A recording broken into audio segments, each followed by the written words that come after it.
Batman, on level, you could be the greatest individual in football history. We are back with another video. I feel like we haven't done one of these in time, my channel. But right now, the mood's up right now. I think everyone's gassed. We're ready. Biz, how you doing? I'm ready, man. New chapter. Thursday, we're going to smack Arsenal up. But there's a lot to talk about before that anyway, because there's a couple things I'm not happy with. So I'm going to twist the spanner in your man's head today. We're going to debate today. We're back on Statman's channel today.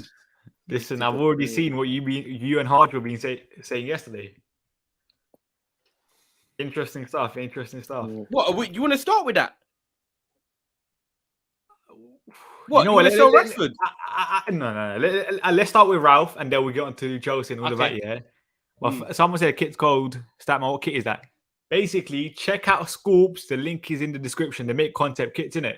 And I can't lie, this kit's cold because there's Ronaldo at the back and everyone knows that's my guy. But even if you're not a United fan, there are very different kits like Arsenal, Chelsea, Tottenham. So make sure you guys check them out. The link is in the description. But first of all, Ralf, it seems like he's not coming in straight away and he's going to be mid-December. How do you feel about that? Long. It's just typical Man United, man. Can't they just sort shit out properly? Like, why do we have to be the only club that bring in a manager, but we have to wait for him to come? Why not just announce it when he's ready to come in? Why? It's long. You just they need to stop doing this to us, man. It's pissing me off. Transfers and everything. Varane, we have to wait until the first day of the season for that to be announced. Weren't that like about a month? Sancho, 2 years.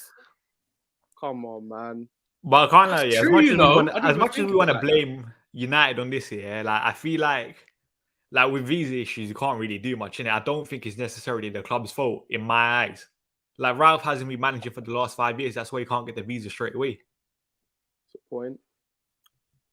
Yeah, so as much as we want to blame, that makes me a bit skeptical about him. Not saying I don't want him in, but that unknown factor as well. Like we said about him picking teams, and he hasn't actually managed a team for that long. That's a long time, But I don't know. Like Biz just said it perfectly. I didn't even think of that. Varane, how long it took. Big up you, man, as well. Make sure you like and subscribing.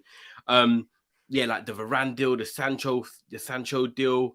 Like there is always a collective of things adding up with this club, and I think it's also the fact that we were spared.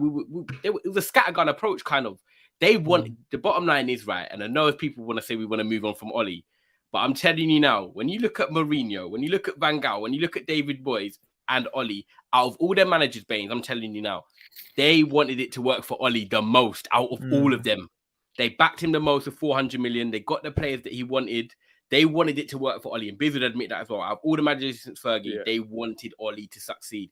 They didn't want to do that, and the bottom line is, obviously, Rangnick's come in, and, it's been all quick. It all happened so fast.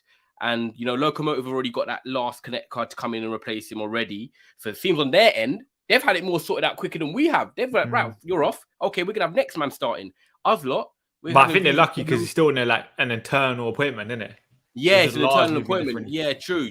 But I still feel like, even though, say, Ralf is still there until the Norwich game, we're playing Arsenal. We were always going to have Carrick, let's be honest, for this game. Yeah. Crystal Palace is a tough game, but we still should be beating them at home. Yeah. Then these young boys, we're through. Yep. And then the game after that. Apparently, that young boys game might be played at a neutral venue. Yeah. I've heard that as well. So hopefully we ain't got to travel too far for that. No, but even then, no matter what, we finish first anyway. Oh, yeah. In the group. So that game, literally, for me, doesn't matter. We could lose 10-0. Who cares? Actually, 10-0 is a bit too far. Yeah, I was about to say. We can lose and I don't really care. 5-0, 4-2s, nah, bro. Yeah, I've had enough of being slapped, bro. Do you know what? When you say it like that, it doesn't make me as bothered because I still think Arsenal, we can beat them because the bounce of having a new manager in, whether he's there or not. And then I do think, if we want to have anything about us, we beat Crystal Palace despite them beating us last year. And we do struggle a bit against them, especially with the technical ability they have now. And then young boys can rotate, rest a few players. And then he has a whole week fresh with them because think if he's in charge against Norwich, that doesn't mean he's going to be training a day before. Surely that means he'll be here before then, so he gets a week training with them. Because you think about it, there's been no reports about when he actually comes in to take training. It's all about when his first game's going to be, but no one knows actually when he's going to be here. But I feel like then you still can't legally work, can you? Because you still won't have the work permit. What? Okay, so if there's but what I'm saying to you, Baines, is if he's going to be in charge for the 11th, when does he get here? Is he going to? No, apparently he's already in England. So when can he train? When can he start training the players then? When he gets the work permit. So man's just and like he can't illegally work, can he? Right now, and obviously COVID and stuff as well. That's what I'm saying though. So if they're saying the 11th, when do you think he'll actually come in? 2 days before on the Thursday after the Champions League game, or the Friday? Like, do you know what I mean? He's gonna have to have a little bit of time with the players, but there's no announcement of when. It'll be great for me. It'd be great if he could come in after the Palace game and then have a week with the players and then rotate for the young boys game. That's what I would like, a week with them. But I'll be honest here, no matter what happens, Ralf could have a day training session against Norwich. We should be slapping them 3-0 minimum. Norwich are still one of the worst sides in the league. Let's not get that twisted. It'd be typical Dean Smith getting them drilled, innit? Yeah, it would, didn't it? So typical. Do you know what? The only game I'm kind of slightly worried about is the Brentford game. I'm just hoping he is in long enough to install a little, to build a little Saturn going into that Brentford game, because they could literally slap us, man. Is that the game after Norwich? Yeah. It's in between. It's away. And it's away. Yeah, so they're going to be well up for it, man. They've been pretty decent at home as well this season. Oh, they're saying he's going to be in the stand on Thursday. Oh, so he's already in the country. He just can't work.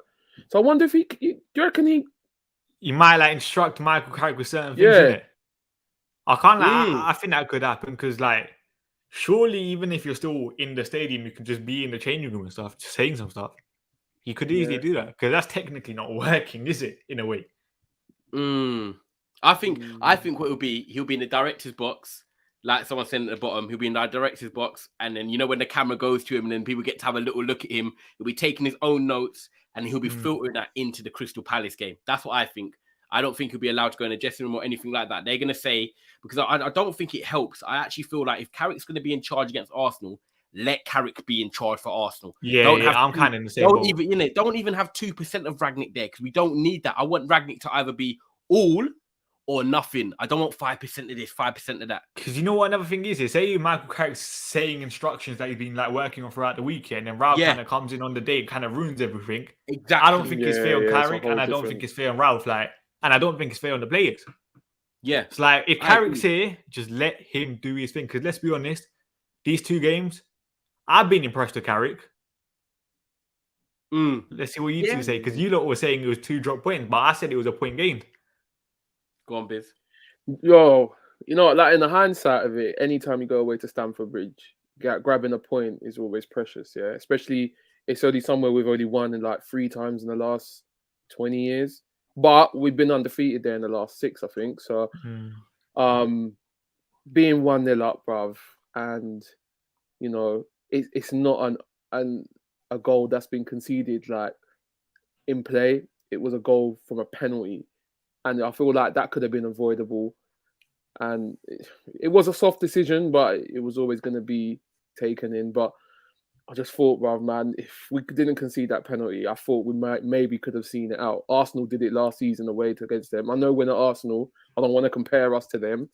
But do you know what I mean? Like, they've done it, so why couldn't we have done it? You know? And they were in a worse position than us. 2 points dropped. It was 2 points dropped, man. And I thought the changes as well didn't help. But I hear that, yeah. I get Carrick's in-game management, but did you not think Chelsea overall were better than us? Listen. Yeah, I do think they were better than us, but a lot of their chances were a bit forced, man. Like, especially. But then you could say all our only chances came from 2 Chelsea errors. We didn't create anything. I think we had 3 shots in the entire game. Doesn't matter. We managed. Well, we took our chance. They didn't. We took our chance, right? And the bottom line is for me is that Manchester United was set up to do that. We knew we were coming there to counter-attack and try and pinch a goal and wait for something and a little sniff. Like the Sancho ball when he got over the top to him from Fred, he miscontrolled it. That was sort of a sniff in the first half. We pounced on Jorginho missing the ball and we scored from it. Now, for me, that was a perfect type of Man United goal for that game. Carrick set up with a split strikers. Bruno in the false nine, or however you want to word it. And at the end of the day, for me, we managed that game superbly well up to the point we conceded. Hudson-Odoi had a chance in the first 2 minutes. That was their only clear-cut chance of the game. Now, for me, I'm going to put it out there. Chelsea was shit on that day compared to what we've seen the rest of the season. I don't think that was a good Chelsea. Chelsea were bad, but they're still better than us. Hear me out. I want you to come back to me. Ziyech, Werner, whoever it was, Ziyech, Werner, Hudson-Odoi, they were okay. They weren't fabulous. I think if Man City played them on Sunday, Liverpool played them on Sunday, they beat that Chelsea team. Now, for me, we limited Chelsea to no clear-cut chances other than Hudson-Odoi, which was from a Lindelof mistake, and we gave them a penalty. They scored from a penalty. Other than that, I think we will hold out and see that game out 1-0. Eric Bailly was a tank in there, clearing out every cross. Reece James, renowned for his crossing and his, great attributes, assisting play. Werner weren't getting a sniff. Lukaku came on. He wasn't even getting a sniff. They had another chance at the end of the game with Rudiger. They had 2 chances, one at the end, one at the start of the game. It's 2 points dropped for me because if we don't get that penalty, we see the game out. Yeah, but you say Carrick, if we don't Carrick, get it. Carrick, I don't mind his setup, by the way. But bringing on your boy and the changes he made. We'll get onto that. Again cost us. But you say the penalty thing, yeah? It was a clear penalty. Like, you can't really complain with that. Am I disagreeing with that? No, but that's what I'm saying. It's part of the game. Yeah, but it's part of the game. We made a mistake. They capitalized. Same way we capitalized on their mistake. So you can't say that. That's why I say I feel like the draws. But in the position we're in, in the 60th, 65th minute, if we don't concede that penny, I don't think they score. The only thing that could have been different, the thing that could have been different is Tuchel might have made the subs a bit earlier because he banged on Lukaku with like 12 minutes to go. He banged on Mount or whatever with 15 minutes to go. He could have brought him on with 65 minutes. But the bottom line is, I think we win that game 1-0 and it's 2 points dropped. And why I'm so pissed off about it as well, actually, I'm still vexed now, is that I'm not saying that I believe that we can win the league. But you remember our stream, you remember us, man, we're gassing it up? If we had beat Chelsea, we were 9 points off with this game of, up until January the 15th. We've got a nice 10 games we could win, hypothetically on paper, with a new manager bounce, playing the right team, creating the chances and scoring, which we can. I'm not saying the league was in our grasp, but in my head, mathematically, we were still there chasing. 12 points, it's done. It's a massive, massive 2 points drop for me. End of story. No, I hear that, yeah, but I would say it's 2 points dropped if we're playing crap. But if we played good. We didn't play good. But they were. Which is why I didn't think we were going to play good. We were worse then. But they were there for the taking, especially when you go a goal up as well. I thought we could have looked after possession a bit 10 better. 10 minute spell after the goal, they were there for the taking. Yeah, you could see we were starting to knock a ball about a bit. We had a few counter-attackings that, that decision-making weren't really on point. But I feel like it's definitely 2 points dropped, especially you made the Ronaldo change about 4 or 5 minutes before. And that I feel like that just gave Chelsea more energy to just come at us because they know there was no outlet. Baines, I don't know, man. I disagree. I didn't think we were good, which is why I said that's a point gained. So why is it a point gained for you?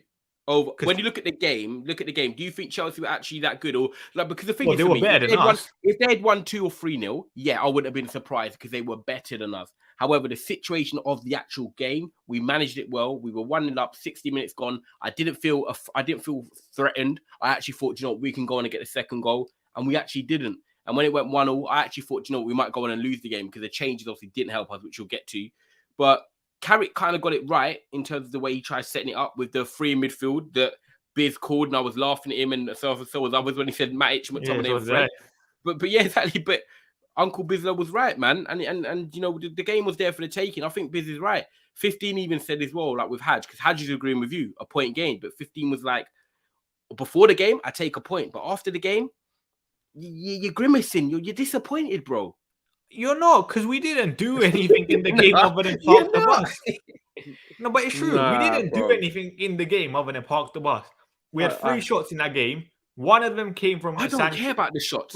Wait, with the 3 shots here, one of them was that Bruno cross shot, whatever it was. Yeah. One of them was a goal, and one of them was the Fred thing. It's not... I don't care. We scored the chance we got. We did have another chance in the first half when the ball over the top from Fred to Sancho, and he miscontrolled it. Yeah, but test it and he went opposite direction. But all in all, we had 3 shots. 2 of them were from Chelsea mistakes. So you can't really say United deserved more than 1 point. I fully get that. I'm not disagreeing, but It's not even saying we're saying we deserve the 3 points. We're just gutted, and I feel like it's 2 I'm not points saying we dropped. deserve the 3. I agree. But you can be gutted, but then you can also admit a point is a fair result in the game. Yeah, but I'm disappointed. Yeah, I get that, but I'm disappointed we didn't hold on to the 1-0 lead, and I don't agree that we conceded a penalty. And I mean, if we didn't concede the penalty, I was confident they were going to score. And I don't think in the comments, people, if you're watching that game, did you feel like Chelsea were going to score if they didn't get the penalty? That's all I'm saying. But Baines, did you feel like Chelsea were going to score if they didn't get the penalty? Be real. I'll be honest, yeah. Oh, come on, you're lying, man. Listen, they had 66% of the ball. Eventually, something was going to break. Yeah, but it didn't happen. It weren't happening. But listen, like how many saves did the guy have to make in that second half? No, but even towards the end, that really good chance.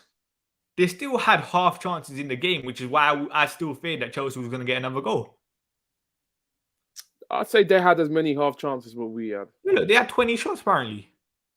Forget that. I could have 20 shots hitting them. How many of them shots were outside the box? No, but I genuinely think I don't look at stats too tough. I look at what we saw with the eye. How many chances did they have? A lot of the chances were from corners where they just headed it away, headed out. They had 17 shots from inside the box.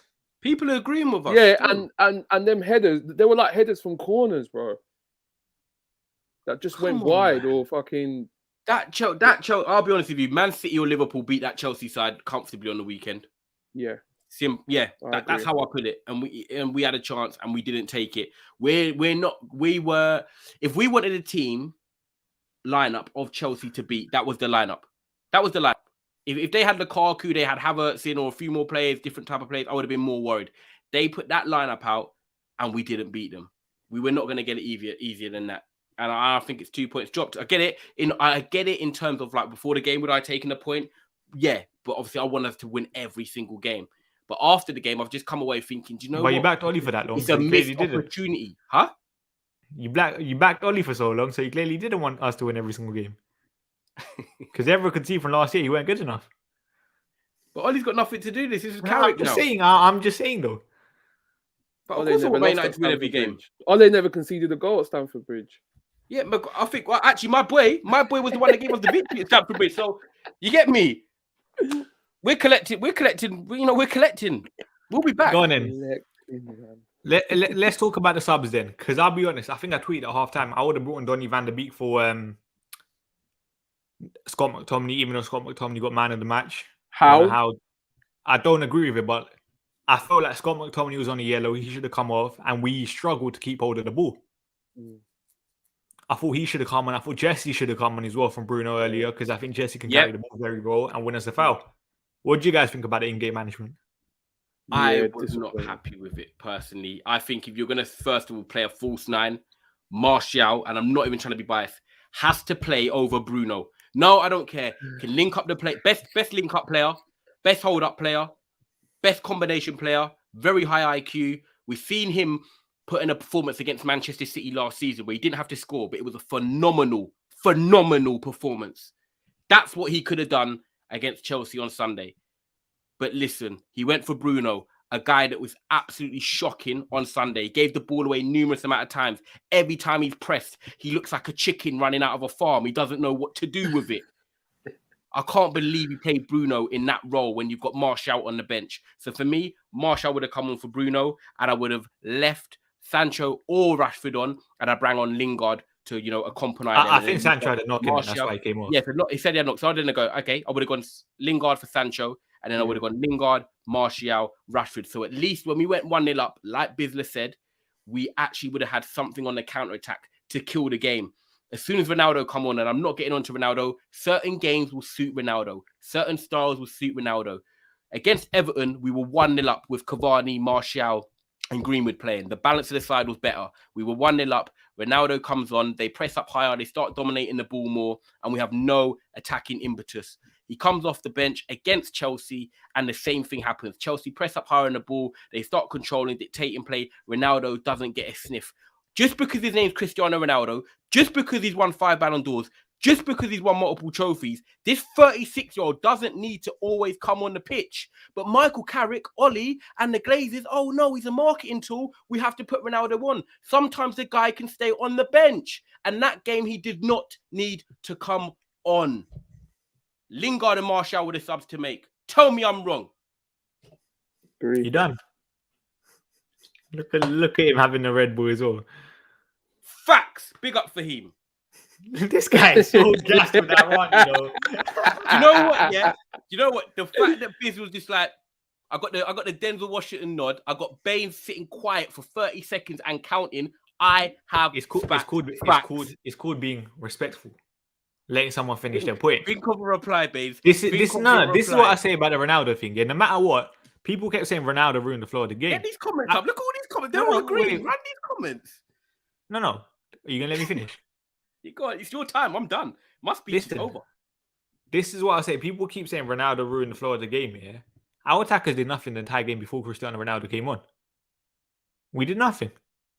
Rashford was crap. Bruno was crap. You can't say it was Ronaldo ruined the flow of the game. He didn't. It's just an easy. I think he added to it. It's just an easy thing to go against Ronaldo, though. And Roy Keane, let's be honest, I don't know what you guys thought in the Roy Keane comments, yeah, but I thought Roy Keane was right for the first half of what he said. You're playing Chelsea, the European champions. You play your best players. Oh my God, I can't believe what I'm listening to. Let me finish now, because I let you talk. Yeah, we're doing this now. We're doing this. He was right. You're playing the European champions. You're going to get 1 or 2 chances per game. You play your best finisher. You pay your best player. No. It's true. No, you don't have to play Ronaldo just because it's a big game. I hear that, but not for that game. Biz said it perfectly. By the way, he's not a Juve fan, by the way. He's just I'm not a Juve fan. No. I just wear different type of kits. You can see PSG, you can see my Martial, my guy there. You said your say, right? I've said my say. Biz was about to say no, but he added to it. And I think that is the perfect way to start your segment, Biz, because you're bang on. Bro, listen. You 1-0 up, yeah? And like Statman says, we're parking the bus. When you park in the bus, you need players to work hard off the ball. Ronaldo wasn't the right person to bring on. I understand if it was 10 minutes to go, we need to nick a goal. You bring Ronaldo on. But we're trying to hold the lead. Yeah? A valuable 2 extra points that was needed on Sunday. And you bring on Ronaldo. Make no sense. Jesse would have been perfect to bring on.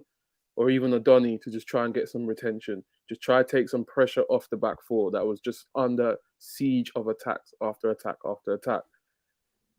I have to agree with Ty on this one. No, but I didn't say bring Ronaldo on. I said Ronaldo should have started, but I still think the sub was wrong. Everyone knows. No, to start. I was heavy on Jesse coming on a lot earlier. I don't think Ronaldo should have come on, but I think he should have started at that point. I can't wait for the day Baines agrees with us on this Ronaldo thing. I won't. Because, bro, we like Ronaldo. We think he's a great player. You think Martial's better? No. Huh? Yeah? Huh? Certain games I'll play Martial. Certain games I'll play him together. Genuinely think Martial's better, though? No, I don't think Martial's better. No, that would be silly. First, but in this Manchester United side, does he offer more than what Ronaldo does? Probably the local game, the big game. Let's not act like I don't have the videos recorded.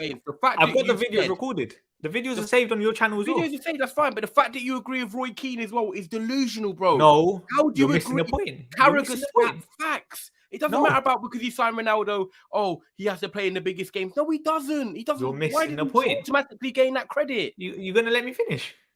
You have started. Roy Keane basically. This show, man.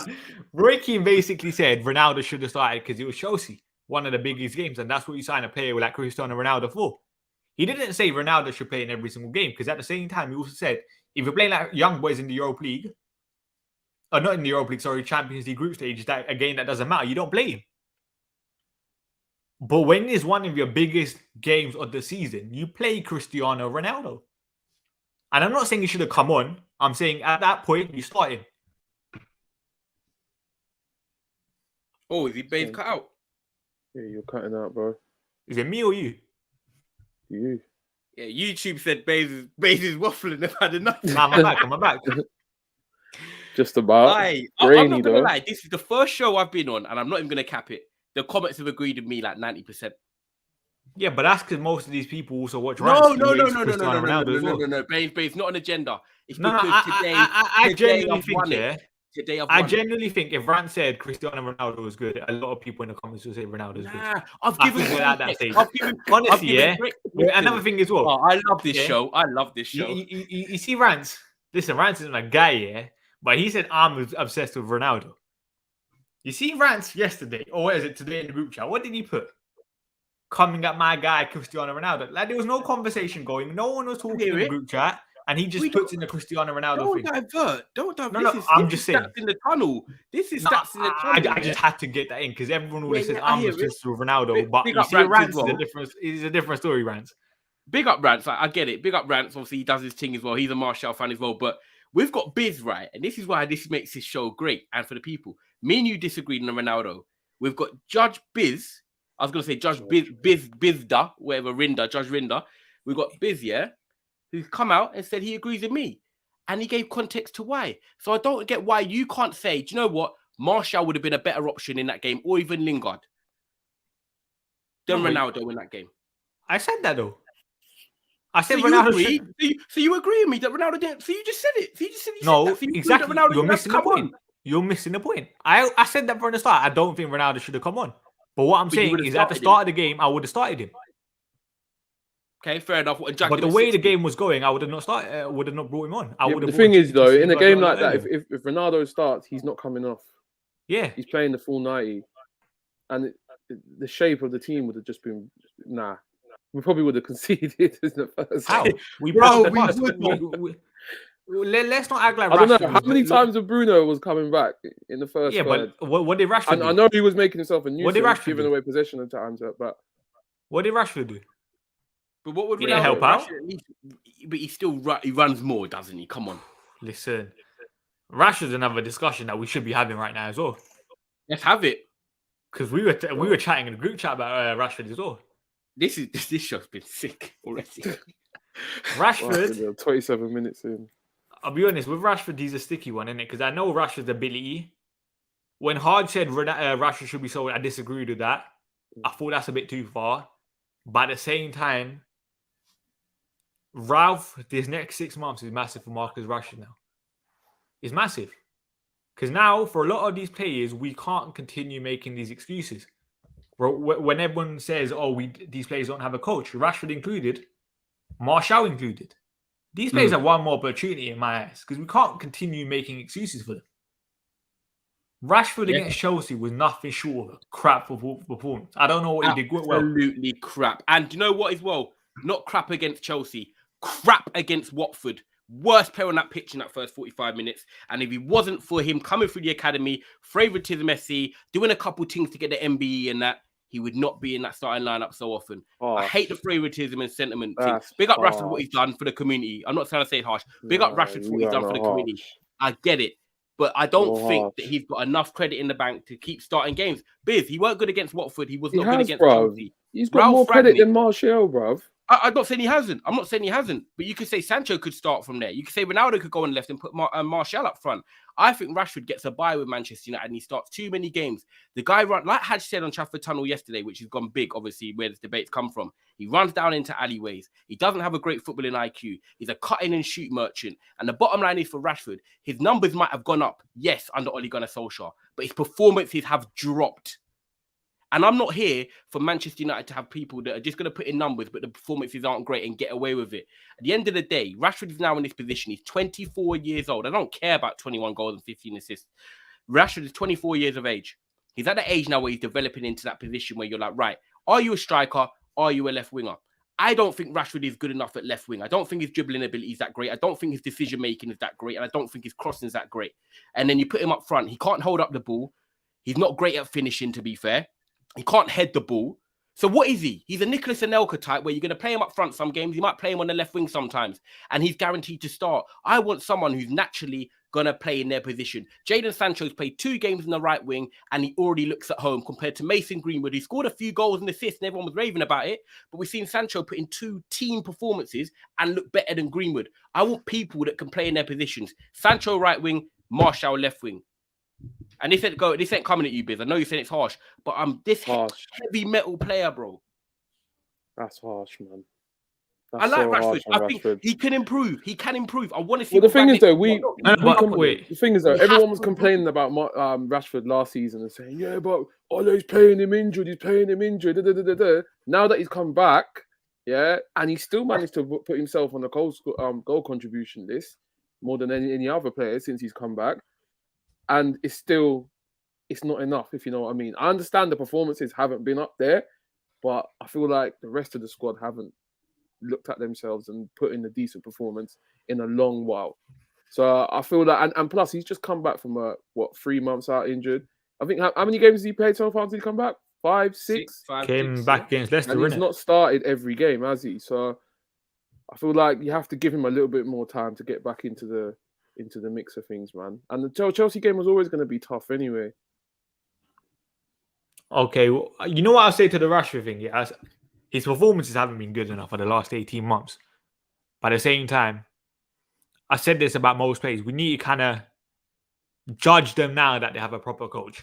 Yeah. This is, I think, the most important period for a lot of these players in how I judge them now. Because Ralph's a proper coach. There's no excuses now for Rashford, Martial, Pogba, Bruno, Lingard, the entire squad. So that's why I'll say with Rashford, I know the frustrations. But right now, just leave it. What are you saying, Statman? Is it time for everyone to get a clean slate again? That's what I think it is. I think clean slate is part of it, but also, can they improve now? Can we see a bit more from Marcus Rashford? Like, we always question his decision making. His decision making hasn't improved since he joined the club. Not joined, but since he got his debut. So that's what I'll say. Just be patient now, innit?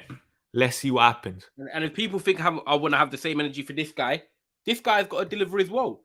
At the end of the day, I think if you talk about it's everyone. Everyone has to deliver. And by the way, I'm going to drop it in there. When we look at ceilings of player, I think Martial has the highest ceiling, which is why I really want him to succeed. And I think if everyone plays to their best of their ability, Martial is the best footballer. If we had Greenwood, Martial, Rashford, Cavani, Ronaldo, okay, forget Ronaldo, he's in that level. But all them guys play to the best of their ability. Martial has everything in his locker to be that top. You know, that's why he's had the Ballon d'Or clause. That's why Thierry Henry was like, he's going to be he's going to be better than me. There's a reason for it, but we have not seen it consistently. So yes, it's a big 18 months, 6 months for Martial, because I don't know if he will survive. But the bottom line is Rashford, he's going to be at the club for longer because he's come through the academy. He's an English boy. The bottom line is he needs to improve his game.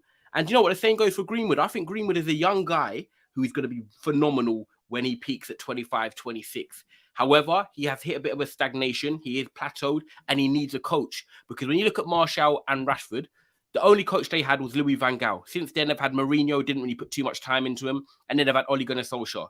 So now it's 6 years later and they're finally going to have a coach potentially now and in the summer.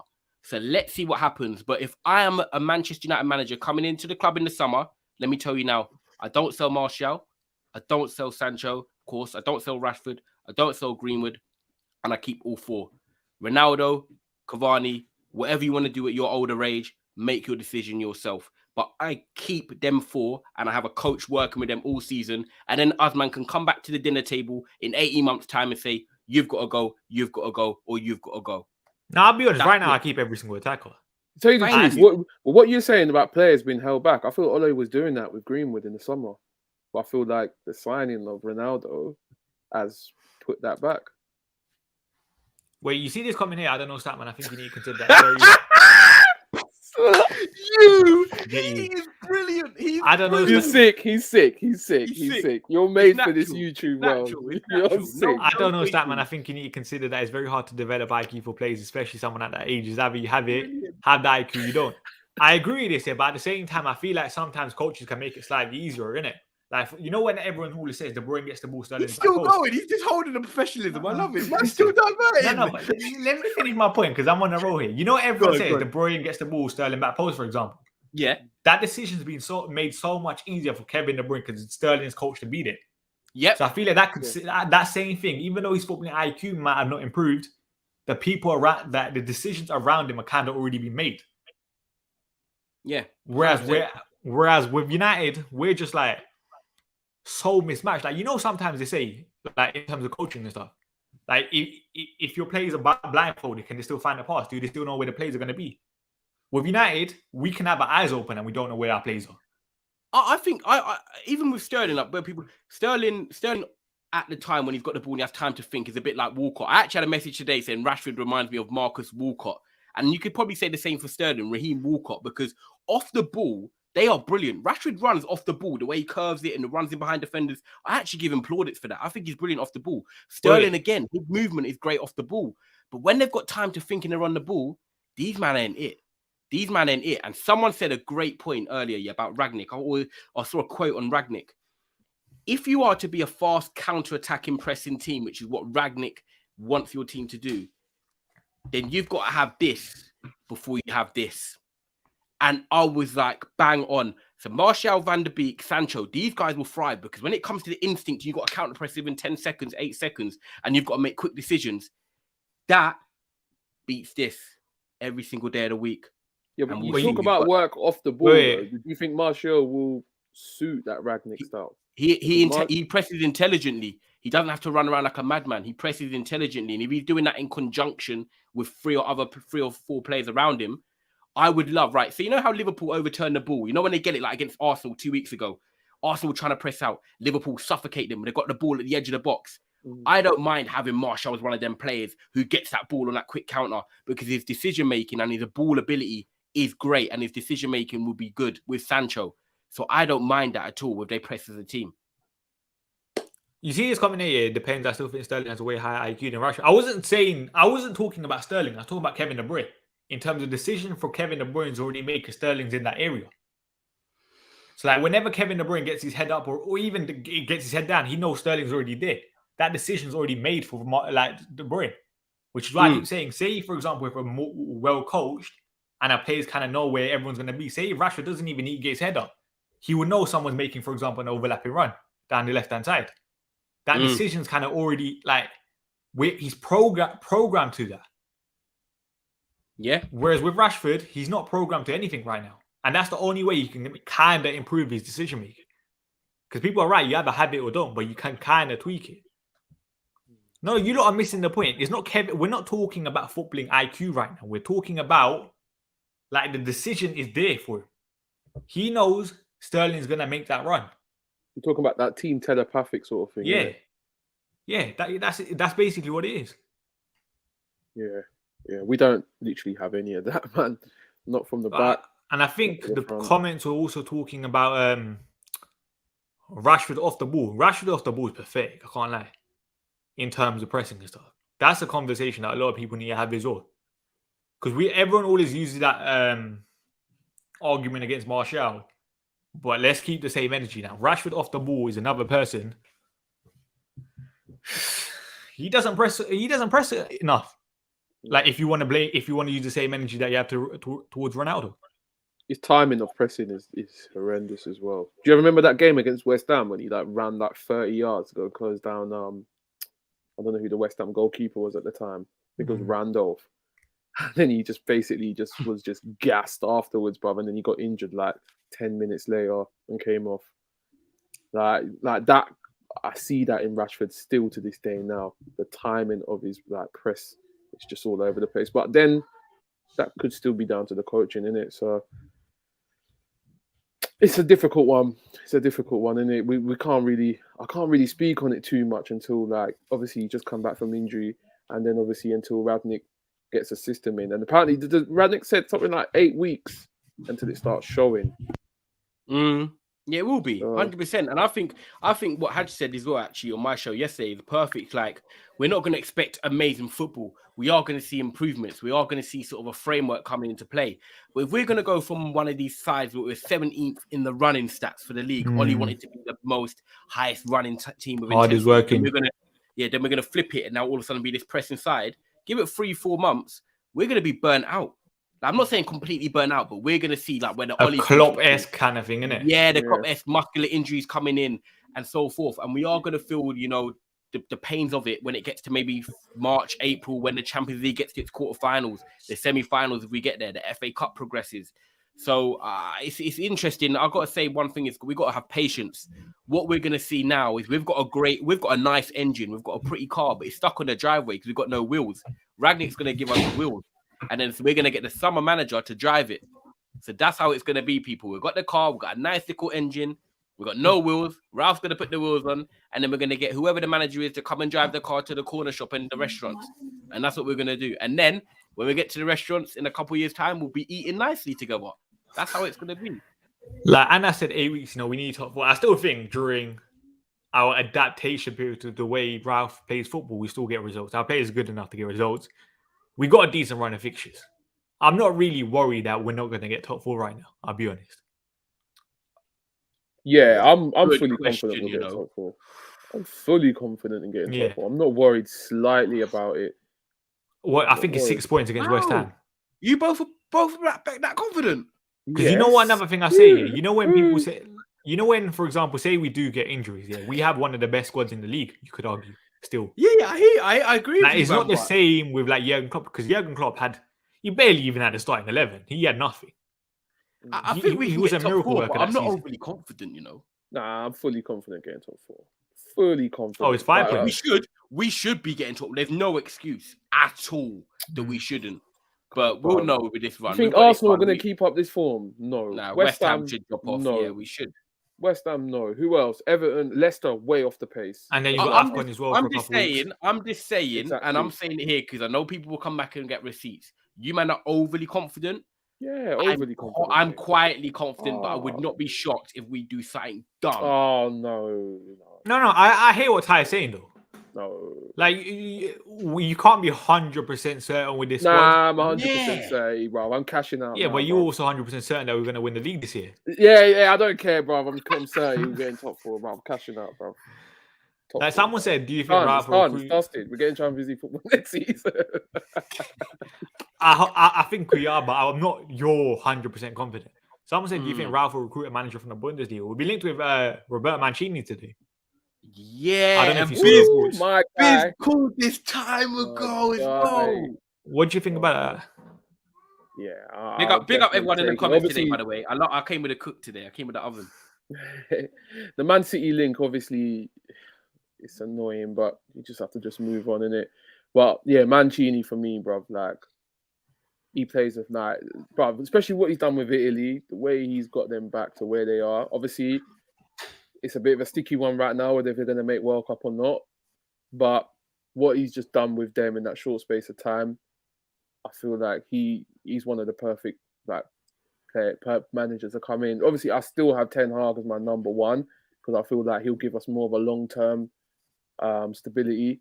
But Mancini, I feel like now, like he is that guy. Like as soon as he came into City, boom, like got Aguero, obviously had like the David Silvas and the Yaya Toure, and just got everything working with immediate effect. Boom, ready to go. And I feel like he'll do that with us, just like he's done with Italy as well. So yeah, I'm happy with those links. Whether it will happen or not, I doubt it. But if it is true, man, I'll be gassed still. What do you think about it, Ty? I said earlier that I was skeptical with Roberto Mancini.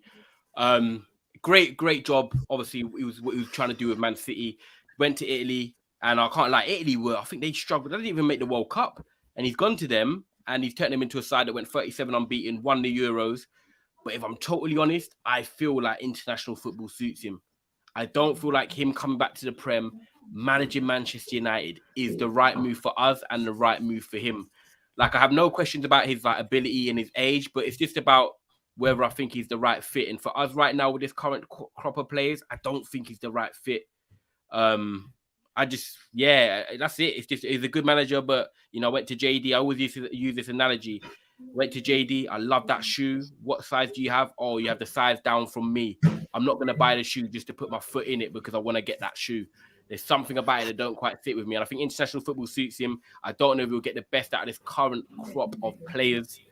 So I hope the links aren't true. But obviously, he's a good manager. Do you know what? Mancini's a type, that like, if he was to come back to the Prem, I can imagine him going to like a Chelsea or Spurs, not a Man United. Do you get what I'm saying? There's certain clubs that suit man, and I think he suits them, man.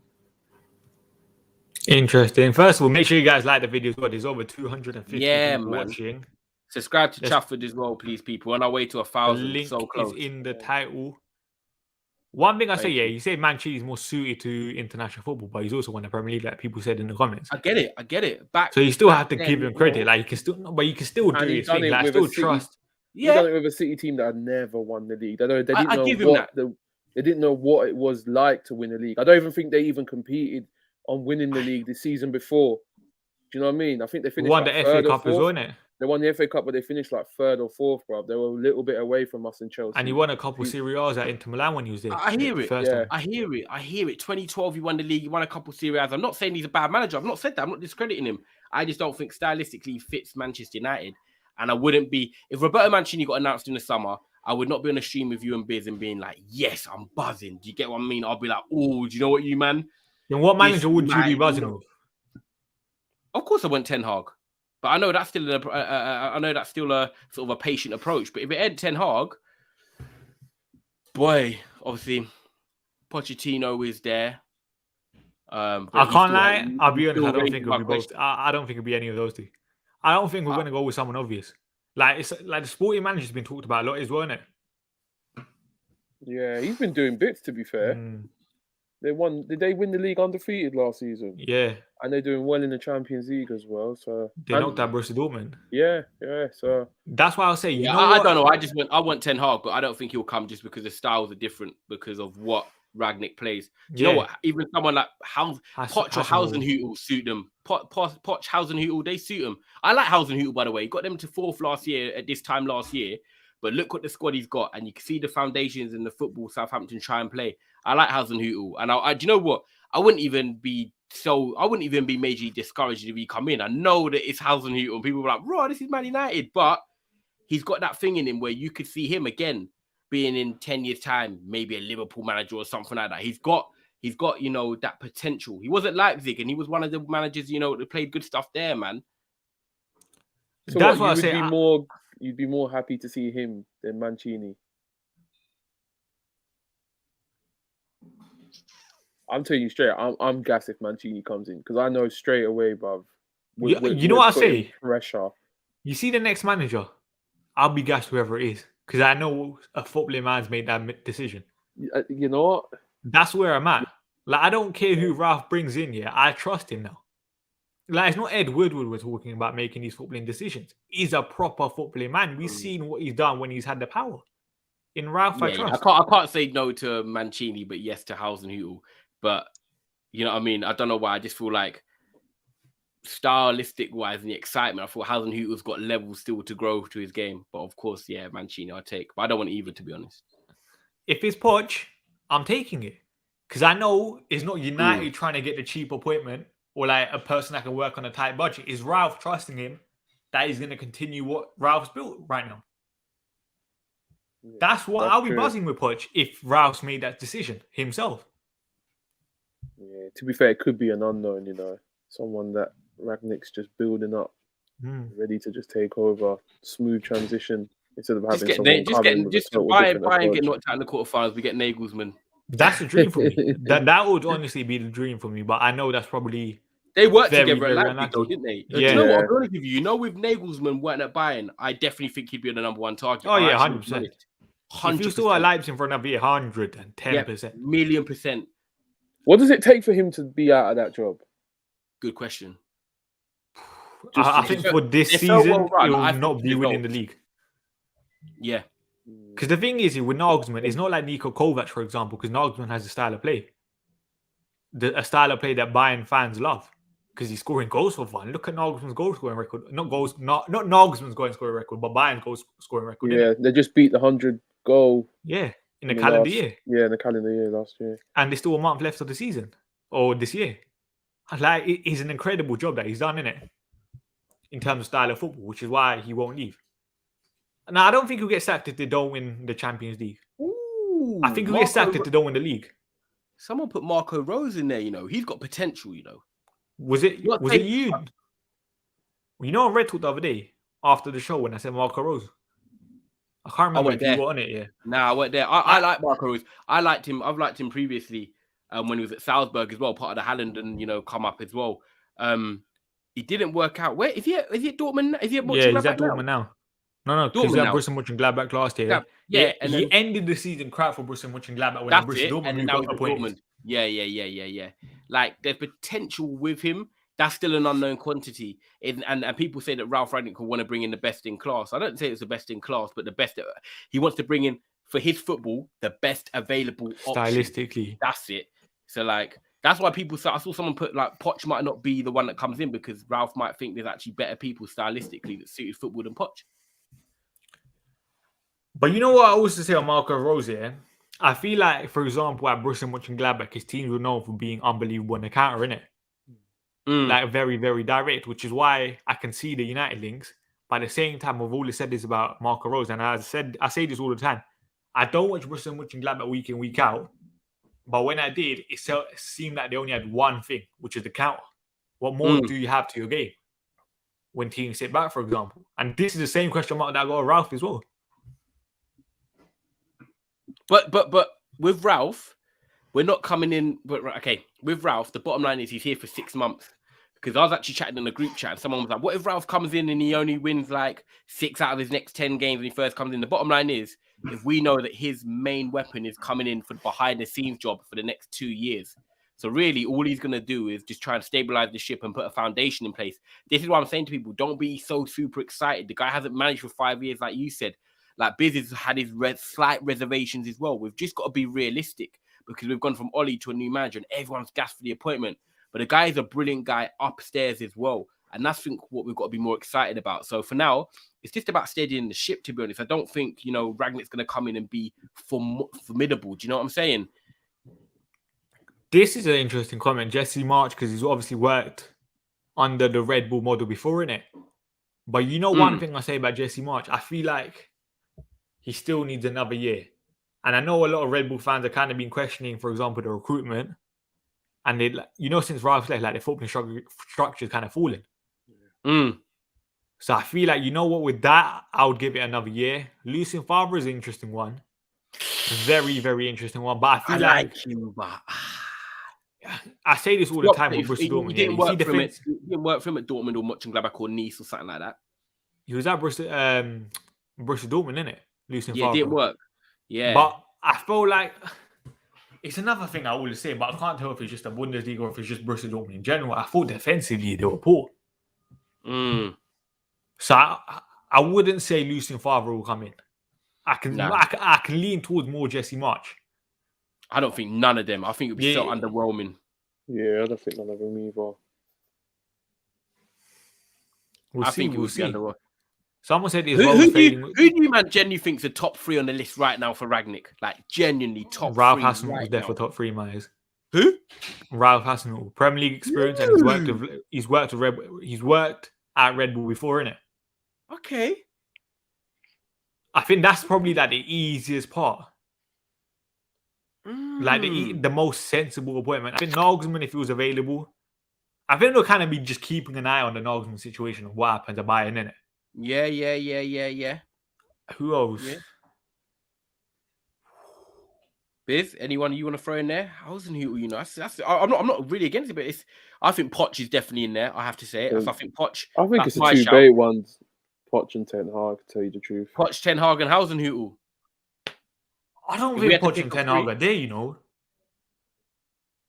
I feel like if it's Ralf making the decision, I think he'll stay away from both of them. Ooh, okay.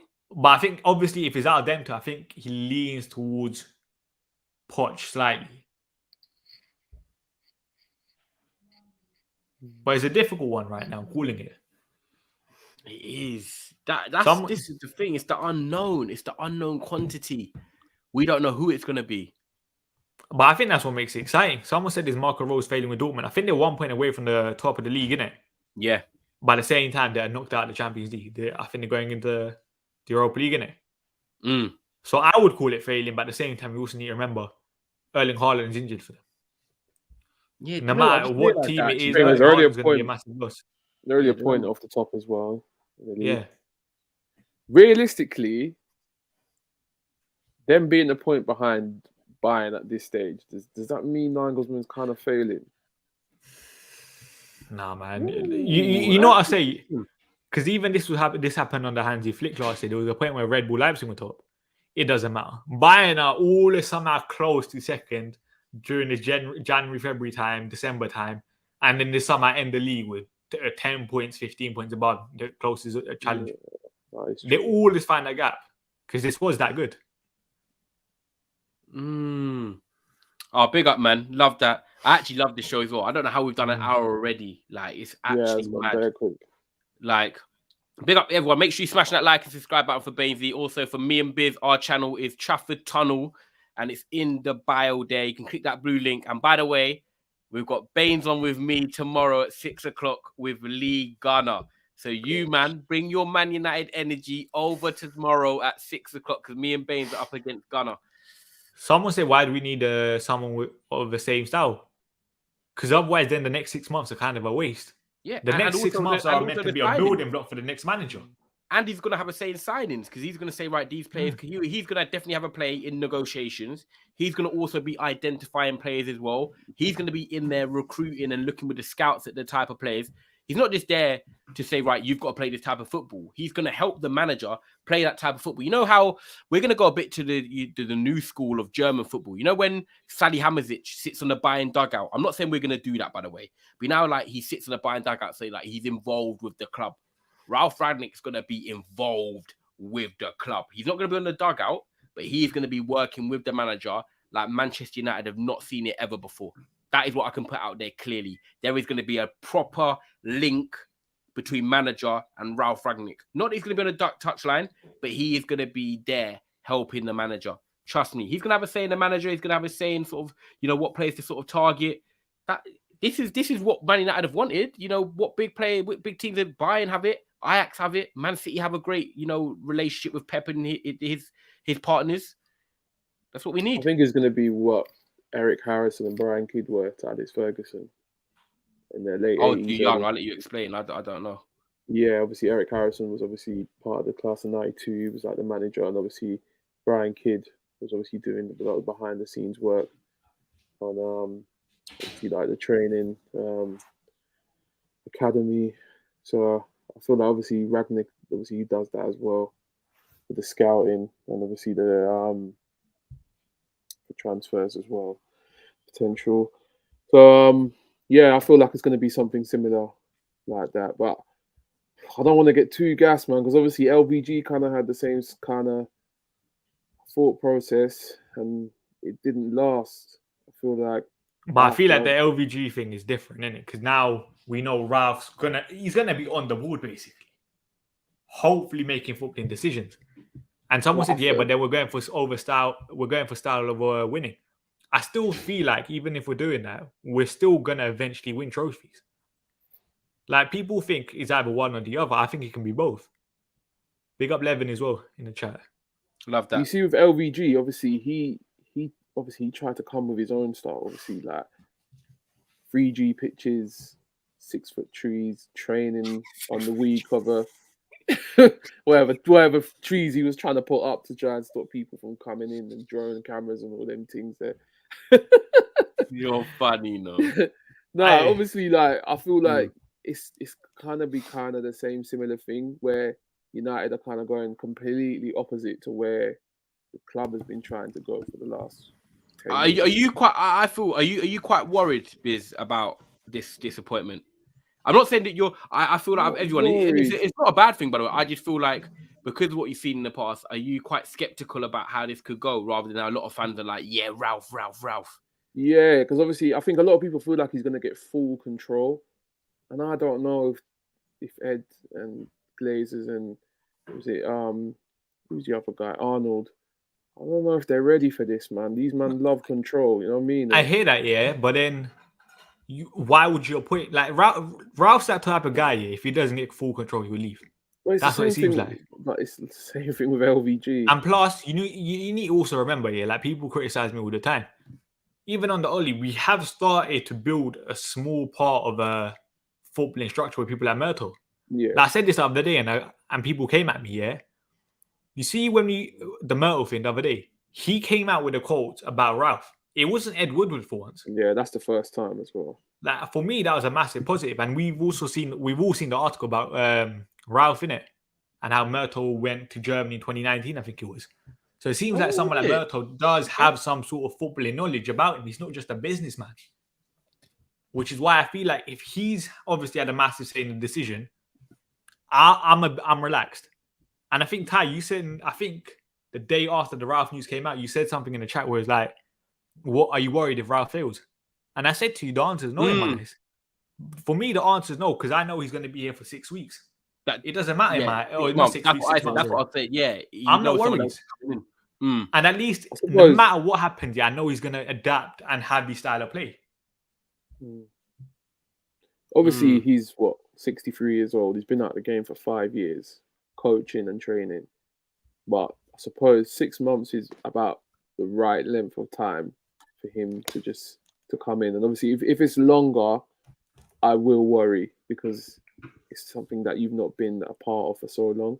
But for 6 months, I feel like it's probably the right decision. And then obviously you can go do what he's been doing upstairs. And then obviously allow someone else to come through and continue that. But I'm just worried, innit? I know what the Glazers are like, bruv, innit? I don't want to give them... I want to put too much trust in them just yet. I hear that. This is the massive positive in my eyes as well. We're linked with relatively unknown players, and I'm not saying Hadar is not like... I'm not saying like everyone doesn't know him, but like he's not that big, glamorous thing that United normally go with. Like, it's not the obvious signing. Like, Harry Maguire is an obvious signing because of what happened in the World Cup, for example. Wan-Bissaka was one of the best right-backs in England. He was the obvious signing. Yeah. This guy is not an obvious signing, which is why I'm happy with the way, the direction this football club is currently going in. And obviously, these reports could be fake, but I'm just saying, like, if it is true. Do you know, probably since Jose, we haven't made an unknown signing. I'd probably say, like, Bailly, Lindelof. Could say Dan James, but even then, the Giggs recommendation thing, innit? Yeah. I'd say probably, Bailly and Lindelof have probably been our two unknown signings in the last decade. And the thing is, under Alex Ferguson, we were always signing an unknown every summer. Like a Chicharito just came out of nowhere, 5 million as well. We haven't found a gem in so long. And United have been known for that. Like, look how many players Leicester have found in the last 3-4 seasons. This is what United should be ahead of the queue in front of everyone, signing these unknowns and bringing them to our club. But I just feel like we all seem to be the last one to know who's who. What do you think about how are you feeling going into the Arsenal game? Because I'm confident. Going into what game? Arsenal game. Yeah. Do you know what? I think we're going to do them. I really do. I don't think we're beating them, obviously, since they've had Arteta. And do you know what? To be fair, I'll give credit to Arsenal. Since Ben White and obviously Gabriel have been paired together, they have actually shown, show signs of positivity. They have a connection. I think they're going to grow. They're good ages. So right now, if you said to me, like, pick a combined 11, I'd have to put, like, Ben White and Gabriel in there, despite maybe me not wanting to. Because we're putting Lindelof in there. Yeah, Lindelof could be in there, but you know what I mean? They would have their say, and Arsenal fans, I could respect their opinion. But you know what it is? I think for the first time for Arsenal in probably a decade, they've got a settle back for. Yeah, they've got to settle back for Tavares Tavares and Tomiyasu. I think they've been playing well as a back four. But I think when it comes to big games and big moments, Manchester United have more match winners in there. I do think we can have more quality on the ball in terms of moments and chances created. And I think if we get the lineup right, we win the game. And I'm very intrigued to see what lineup we go with on Thursday, because Van der Beek and Martial started against Villarreal, and then Rashford and Bruno coming against Chelsea. Sancho's nailed on. So, like, Ronaldo's nailed on, of course, because he got rested. So it's like, who do you pair him up with? So I think it's going to be interesting. Fred's a nailed on starter. But yeah, like, if we have aspirations of showing the manager, what you're coming in for, I want to play for Ralf Rangnick. This is a chance for them to stand up and make themselves counted. Thursday night, under the lights, 8 p.m. We're there. Yeah, Joe, I think it's going to be the similar team that played Villarreal. I think it's possibly going to be like, we're going to try and hit them on a counter. Because more like now than ever, the last 2 times we played Arsenal, we've been the one that's been trying to dictate. And they've just been sitting back and then trying and get something on the break against us. So think it's be roles reversed. They're going to be a lot more confident, and I think it's going to be the same team. I don't think Bruno will start or Rashford. I think they'll be brought on as impact subs. What, do you think Martial Van der Beek come back in? Yeah. Martial Van der Beek. Same team that played against. I don't know if Van der Beek starts. Yeah, I don't know. And you're saying we go straight back to the 4-2-3-1? Yeah. I don't know, man. This is what I'm like, from like an Arsenal point of view, we're unpredictable going into this game. We don't know how United are going to line up. Carrick's had 2 games as a manager, 2 different formations. Yeah, because Matic played that game against Chelsea, so I don't think he starts on Thursday. That's disappointing because Nemanja Matic, and I keep saying this, it was absolute mint the other day. He was unbelievable. Yeah. Like the fact that the guy was doing back heels at times in midfield. Yeah, he gives us that. He just gives us that protection and that calmness on the ball, which I don't think, other players have right now. And it's a shame because obviously Matic is 32, 33 and his legs can't have it. But if it was me and Matic says, you know what, I played on Sunday, I've rested for 3 days, I'm ready to go, I would give Matic 60 minutes. Then you can bring on your subs because hopefully we're 1 or 2-0 up by then, and then you can change the game and maybe go for the second goal. But I do think Matic brings us that calmness. And I'm not saying he's amazing, but right now with our options of midfielders, I really like him. The worry side for me is that if you then play Matic, I do feel you need to play a 4-3-3 because I don't think Matic and Fred as 2 left footers can play in the pivot together. So I think if you play Matic, it's got to be Matic, Fred and Van der Beek in a 4-3-3, or you don't play Matic at all. Because Fred's a nailed-on starter, by the way. The way Fred's been used in this sort of advanced role to press and, counter-press teams, he's been great at it. And I think under Ralf Rangnick, he's going to be one of them ones we see his flowers. And finally so, because I do like Fred. The only thing I'm worried about is Luke Shaw and Maguire. I think they're both available for Thursday. Luke Shaw, yeah, they are. I don't think you can play any of them. I don't if think Michael Carrick has a bit about him, you don't play any of them. Bro, he should keep Ronaldo from Bailly. If that would be huge, by the way. And if he did that, that would be huge, for like us as fans. Varane. When's Varane back? He's not back for the Arsenal game, is he? So I don't really care at this point. Okay. It has to be Bayern Lindelof. Telles for me has to start. Everyone questioning is Telles good enough offensively. You're coming up against Reece James. Everyone was concerned going into that game how Telles would do. And to be fair to Telles, he did his thing. All right. Switched off a couple of times, but overall, I was very, very happy with Telles' performances.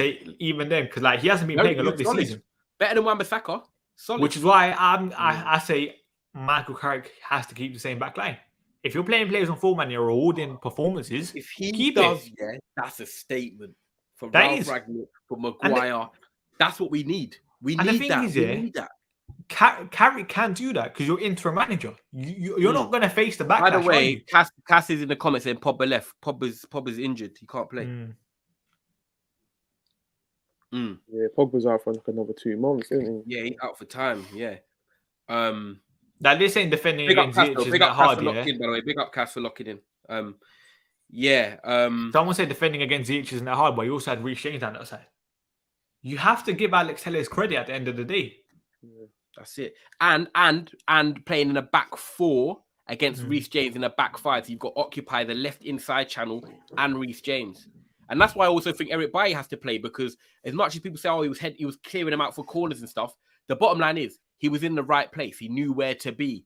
Maguire, if them other crosses are coming in, I'm not saying that Maguire would have been as good as Bailly at all, because I think Bailly is better than Maguire anyway. So I don't know, man. This is the mad thing is managers need to come in and make big decisions, because where did Maguire play under Rangnick? I hope he doesn't. You remember Bailly's Cruyff turn in the box? Oh my God, he had to do it, innit? Babe, you remember no that? context, Bailly. But you see, he done it 2 years ago, and then he done it again. And me and Biz were live watching, like, what's he doing? Innit? And he just gets out of it nice. You see with Eric Bailly, the guy is the funniest character. Even after the game, he was like, we've been telling how can you say that? We haven't even appointed him. And he's like, we got told about him in the changing room right now. And the guy is too funny. You can't hate Eric real. You know what? Yeah, he's just real, isn't it? Man. Eric Bailly's one of them ones. I've got a party. Come with my family. Come and meet my family. And he would just be skanking with your auntie and that. Like, he's definitely jokes, man. Oh, but I think, what would you do in the front line then? Because you're saying drop Bruno and Rashford. I'm going Martial, Ronaldo, Sancho. So you're definitely bringing Ronaldo back in, both of you. Yeah, for Arsenal at home, I feel like I can imagine a cross coming in, bang! Like And I I just can't can lie. see it. Yeah. I said this before. Ronaldo scoring. You're telling me you come sixth on the Ballon d'Or and he's not scoring. And they were. I sent you the article today in the chat as well. They were mocking him. Absolute mockery. Do you know what? I've got it. I don't Tellez or Shaw. I don't mind. By Lindelof, Wan-Bissaka. Okay, so Tellez by Lindelof, Wan-Bissaka, Matic, Fred, Van der Beek, Martial, Ronaldo, Sancho. Give me the 3 points. See you later. I wouldn't be that confident. He fully walked away as well. Really, He's too confident for this. Yeah, way too. People saying Lingard needs to start. I would be interested to see if Lingard can actually get a chance. Where? And Lingard another goal against Arsenal. Could, Really rocking that. the thing is, it depends on the way. Someone put Baldy's talking sense. I saw that. I didn't want to put that out because I thought that was rude. I think with the Lingard thing, it depends on how we set up. If we're trying to like surrender the ball like we did against Chelsea, then I think it could be a game for someone like Jesse. Well, right now, I feel like because we're at home, I feel like we're probably going to be taking the game more to Arsenal, innit? Can I ask you then, if you were to play Jesse Baines, where would you play him? No, I wouldn't play him for this game. Oh, you wouldn't? Oh, okay. I don't think we're going to take the game to Arsenal. I think it's going to be very similar to the Villarreal game. I feel like we're going to sit back. I don't know, man. I think at Old Trafford, you have a bit of a different pressure. I think Arsenal are going to sit back because they look what happened against Liverpool, for example. They got battered. So I feel like Arteta might have that bit of a cautious side to his game as well. I don't know if I like that. I'd rather them just come at us, but we just lick them up. Oh, of course, but that's how I see the game going right now. So I think it should be very, very interesting. Do you know what? Do you guys think the first goal plays a big part? Big up you, my man, and everyone watching, man. I love this show. Do you feel like the first goal plays a part, considering how good they've been at the back, and not our improvements in terms of, goal scoring, but at the back, under Carrick so far, 2 games, we've conceded just a penalty. So do you guys think the first goal is big in this? Yeah. I do. I don't want to go 1-0 down to Arsenal. I generally don't.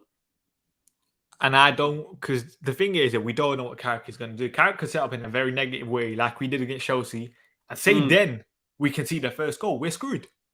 Because then you literally have to make, first of all, your game plan goes out the waters, and then you have to make a couple subs to rectify your team lineup already. Yeah. Which is why, like, even against Chelsea, if Chelsea scored the first goal, we were finished.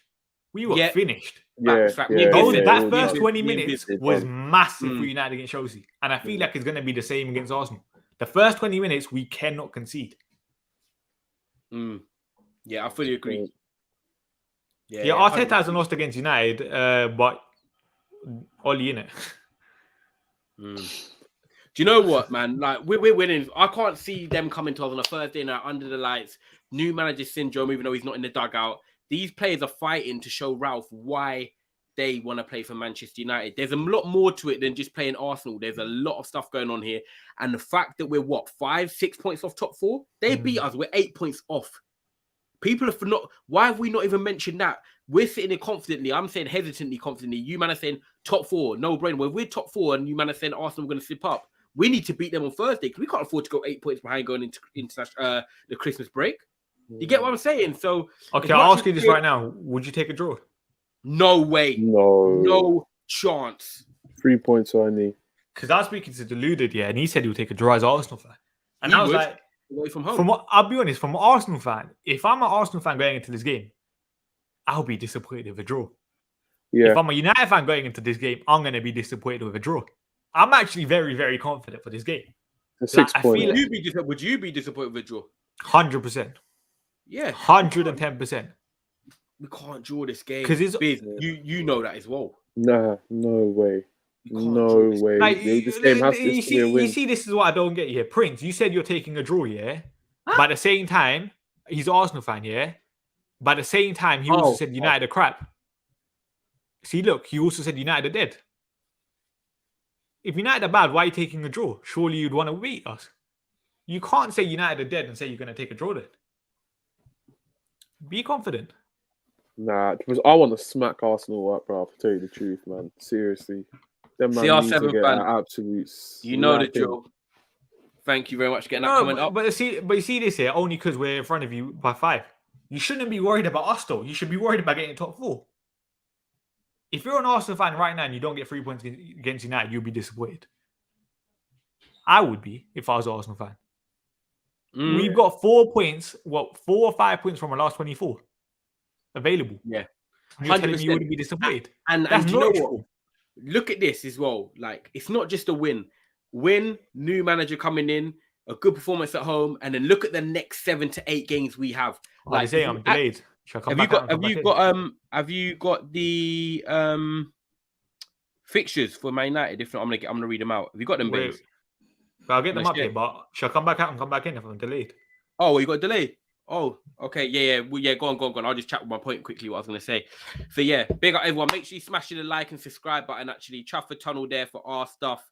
We're there on our way to 1,000 subscribers. Statman is on tomorrow with me and Lee Gunner. So, it's going to be epic. Statman's back in the building.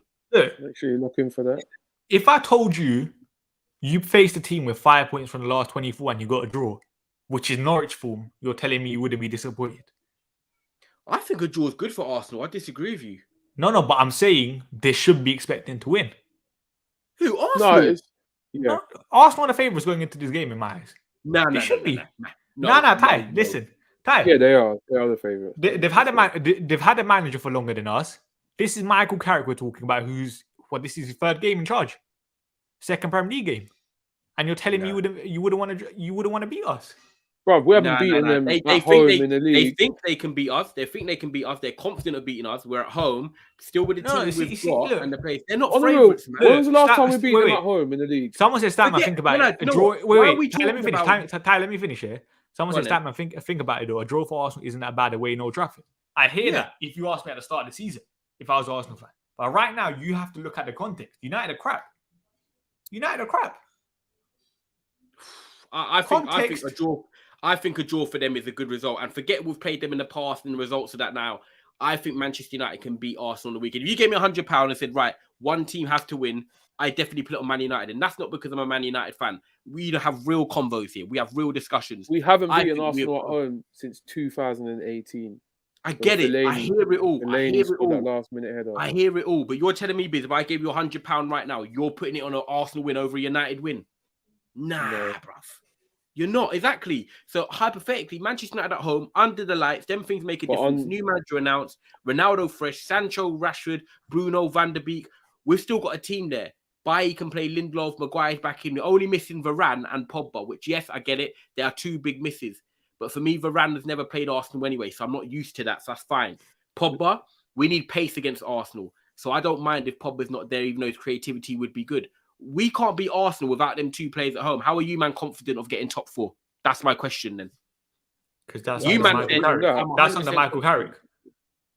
It's not even a manager thing, bro. It's just Arsenal are in like sick form right now.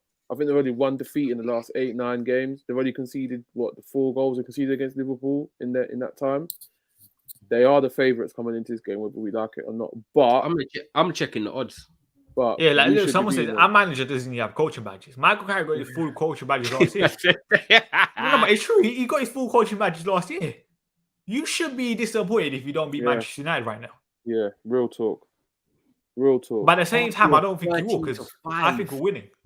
Real talk. Arsenal got about 4 or 5 players on high form. We ain't got anybody on form right now. Okay, who do you man fear from Arsenal right now? Smith Rowe, Saka? Or do you fear their wing backs bombing forward? Tavares up against Wan-Bissaka? I do fear that. He's impressed me, to be fair. You know, I think fear is the wrong word. I don't feel like their players had that stardust about them that I'm really scared about them right now, innit? What I am scared about is us struggling to break them down more than anything. Yeah, like, I wouldn't say as an offensive unit, Arsenal have been good this season, because the last time I checked, they were in the bottom 5 with big chances created. Do you know what? I might agree with you on playing Telles, you know, because his crosses could be valuable for Ronaldo in the box, you know, because I don't think Ben White is not the best in the air. Gabriel was dominant in the air. I get it. He's very strong. But if we can get Ronaldo pinned up against Ben White and get Telles whipping, Listen, I don't think we'll have a problem breaking down Arsenal. They've been conceding a lot of chances. I mean, how many saves Ramsdale's been making, and they've been making out that is some worldy and that. But I'm not worried about Arsenal, to tell you the truth, man. I feel we've got enough to break them down. And we've got enough to see them out as well. But look at this here. What Arsenal created 20 big chances so far in the league here, which is the 13th most, or joint 12th. Newcastle created 16 and the third least. I'm not necessarily worried about the attacking unit like that. I'll be honest. No. Which is why I said defensively, I think we could struggle to break them down. That's the only bit I fear. But from an attacking point of view, I don't fear Arsenal. We'll try to just go and bar us 4-0 and this gets clipped. Yeah, do you know what they struggle? They struggle with Aubameyang's not been in great form. Lacazette's not. Their wingers have been okay, of course. Saka, Smith Rowe, Odegaard's not being that good. So I don't fear them in terms of their attack. I think we can get in their back four. Manchester United win on Thursday. I've not said confidently on a stream for ages that we win a game. I don't think it's going to be fancy, by the way. I don't think it's going to be pretty. If anything, it's a 2-1 win, and we have to see out the last 10 minutes, and we're nervous. And me and Biz on the stream, and we're like, oh, do you know what? Like, I want the full-time whistle. I don't think it's going to be emphatic, but we will get the win. And yeah, people, please make sure you're supporting Statman. Please make sure you're subscribing as well. You can see everything below as well. Like, I'm looking at this here. You see with Arsenal, 5 of the 20 big chances they created came against Newcastle the last game. And you're telling me I should be fearful of this Arsenal attack. I shouldn't. Under Michael Carrick, I've seen our defensive unit improve. I'm not fearful of Arsenal's attack at all. It all comes down to the personnel that Carrick picks on Thursday. Yeah, if he puts back Maguire in there, then man. Could be a problem. Oh, and what a show, by the way. Look, someone says Statman just looking at the stats. I've seen Arsenal play. They don't fear me at all in terms of offensively. I agree with you. They don't really fear me. Like we're always our worst we're our worst enemy. Do you know what I mean? It'll be a cross coming and Lindelof slices a clearance and it like falls to someone. Do you know what I mean? You will make a mistake or something. Well, the last few Arsenal games I've watched, it's only really the Aston Villa game where they played brilliant from start to finish. All the other games have been an actual struggle. Burnley away 1-0. The Leicester game, come on, Leicester had chances, man. Ramsdale made some good saves, I have to admit. In that look at this here. Look at the results, that man. Boyd. Well done, you got the results here. But at the same time, who exactly? And Watford, secondly, some of these teams they beat Watford 1-0, hanging on for the last 20 minutes until the red card. You want to look at the results here? Let's look at them. Newcastle. If Arsenal don't beat Newcastle, I'll be scared. They played They played a very good Liverpool side. They lost 4-0. They played Watford. They beat them 1-0, and Watford had a man sent off. Leicester 2-0, but even then, Leicester are crap this season. Villa 3-1. That performance was very, very good. I'll give them that. Crystal Palace drew 2-2. Brighton drew 0-0. Palace buoyed them off as well in that game, the 2-2 game. They already just got lucky with that last minute Lacazette equaliser. Look. Arsenal 3-1 against Tottenham. We'll give them that. Burnley 1-0. Norwich 1-0. Like, you lot are saying Watford, you lost to Watford 4-1. I know we did. But all I'm saying, you lot are getting too gassed about your results. Like, it's not like you lot are beating a very, very good side, have you? You lot haven't gone and beaten, for example, Chelsea. You lot haven't been blown. They were dominated by... They couldn't get out of their half in Liverpool second. They couldn't get out of their box in the second half against Liverpool. Yeah. And second year, it's not like these lot are battered these crap teams. Did they batter Norwich? They beat them 1-0. Do you know what I love, Arsenal fans, and fair play to them. Because this game is for a race for top 4 right now. It fully is a social media. These man, like energy is always high for Man United, Arsenal. Like no matter, we could be 16th and 17th, by the way, but Thursday is massive. It's mad. Like the energy from Arsenal fans always makes this a big game. Exactly. Like Prince, I want you to come back here on Friday. I'm not shook for this game. I've said this. I do not fear Arsenal's attack at all. The only thing that fears me is Arsenal sit back and we struggle to break them down. By the way, that's the only thing. Can I quickly ask before we wrap up, that with Ronaldo, obviously, I think he starts. I put Sancho, Ronaldo, Martial on my team. The podcast is, should Ronaldo start against Arsenal? He should. Do you man start him? Yeah, definitely starting him. I think last season we started Rashford and Greenwood. and they just couldn't get in the game, brother. I mean, Mhm. who was it? Gabriel and Bossed Holding. him. They Bossed. were just too aggressive for those two. So I feel like having Ronaldo this time round, and I feel like we need more retention. Bruno had a poor game that game, and so did Pogba. So Donny for me has to start. It just comes down to the personnel. If we got the right personnel on the day, we smack Arsenal up. Like, look at this. If that man is scared, you're gonna lose. Yeah. Let me do this. We will beat Arsenal on Thursday. I'm confident. We will. Clip this where you want. We're gonna beat you. Go on. Full screen. It took me by shock. I was like, "Bro, what happened there?" I thought, you know what I thought he was gonna do? Get up the Ronaldo video. They just hate me. I'm confident for this Arsenal game. I'll be honest. I am. Oh, Ty, come on, give me the same energy. Hey, listen. Because I ain't getting clipped by myself, you know that. Manchester United, 3 points. Manchester United, 2 goals. Martial, one of them. We're back. Say that again. Say that again. Manchester United, 3 points. Manchester United, 2 goals. Anthony Martial, back in full effect. We're there. At least if I'm getting clipped, everyone else is going down with me. Biz, go on, have your speech. Here we go. Listen, who cares about mid-table Arsenal? 8th. Who are you lot? You lot are finished, bruv. Yeah, you've been mid-table for a minute. Oh, got a little FA Cup. No, we don't care. Yeah, Old Trafford Thursday. You're getting cooked, slapped from start to finish. Don't care about recent form. Yeah, you man get cooked. Simple as. Man United 3 points, easy. Calm. Light work. Calm. At least I know I'm not going down by myself. Everyone else is getting clipped with me. You thought you were clever. If I'm getting clipped, you two are getting clipped as well. But we're gonna beat you lot. Prince, I'll see you on Friday. Or I'll see you on Thursday if you watch Red Talk and stuff. I'll be there. Smash the like and subscribe button. Arsenal's the one club I don't really mind putting my neck out for. For real. Yeah. I can't stand Arsenal fans, bro. Like, seriously, these men talk a lot, bruv. Bro, just need to just put them in their place. Seriously. We are doing this. Amazon, I'm ready for a great week of fantasy football. We're not looking for trouble 11. You're I can't lie. I'm confident. We're not looking. You're confident. No, like, yeah, I've said this before. You see, with Arsenal fans, they talk the most, innit? They honestly talk the most. Is Levin an Arsenal fan? No, he's a United fan. Okay. Like, I just feel like Arsenal fans talk the most as a whole, innit? Which is why I'm really confident for this game. Like, I feel like no matter what, someone needs to be humbled. I heard Robbie on United View with Flex, yeah? Robbie was running his mouth the most. What? And I was just like, where are you getting this confidence from? What, beating Norwich? Come on, man. Yeah, exactly. Do you know what makes it better? Do you know what makes it better for me? You know the midweek games?